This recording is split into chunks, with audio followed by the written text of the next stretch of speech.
Je me rappelle une fois, j'étais tellement le sang est puissant. Et des fois, je me pose la question si la plupart des chrétiens comprennent l'importance et l'impact du sang. J'étais en train de prier pour un couple fiancé, presque fiancé, ils n'étaient pas encore fiancés. Ils avaient des projets. Pendant que je priais, à un moment donné, j'entends le Seigneur me dire arrête. J'ai dit ok, j'arrête. J'ai dit amen. Ils ont dit amen.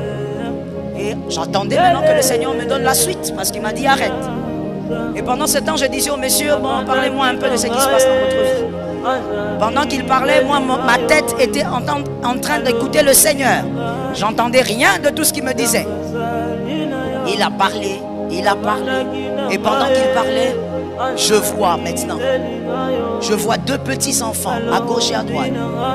À gauche de l'homme et à la droite de la femme. Je dis au Seigneur, oh Seigneur, gloire à ton nom. Ils auront deux enfants. Le Seigneur me dit non. Ils n'auront pas deux enfants. Ils ont tué deux enfants. Je dis ok. Le monsieur a parlé. Le monsieur parle. Là, il me raconte comment ils font des projets, tout ça. Les fiancés sont vraiment des aventuriers. On ne se moque pas de Dieu. Je répète la phrase parce qu'il faut que quelqu'un dise ça. On ne se moque pas. C'est qu'un homme aura sémé. Oh, tu le moissonneras, mon frère. Avant le ciel et l'enfer, tu vas moissonner. Quand il a fini de parler, je lui ai dit, monsieur, je vois deux enfants. Mais ces deux enfants ont le crâne fracassé. Je vois le sang. Dieu ne veut pas que je prie pour vous. Il ne veut même pas que je m'occupe de vous. C'est-à-dire vous donner des conseils jusqu'au mariage. Qu'est-ce que vous avez fait? Vous avez fait couler le sang. Maintenant, regardez le monsieur. Il était prêt à secouer la tête. Et heureusement pour lui, il avait une femme intelligente. C'est le genre de femme qu'il faut avoir. Ce ne sont pas les femmes menteuses, voleuses. Elles mentent comme elles respirent. Généralement, dans des cas comme ça, c'est la femme qui ment. Vous allez voir la femme en train de dire, on ne connaît pas. Vous ne savez rien. Non. Vous ne vous souvenez? Non. Que Dieu te délivre d'une telle femme. La femme a arrêté son fiancé, qui n'était même pas encore son fiancé. Il dit, attends, calme-toi. Il dit, pasteur, il faut qu'on vous le dise. On a fait 2 avortements. Mais le deuxième, le bébé avait déjà grandi. J'ai dit, voilà, les enfants là sont en train de vous suivre partout. Les enfants sont en train de réclamer vengeance. Dieu ne veut même pas qu'on prie pour vous.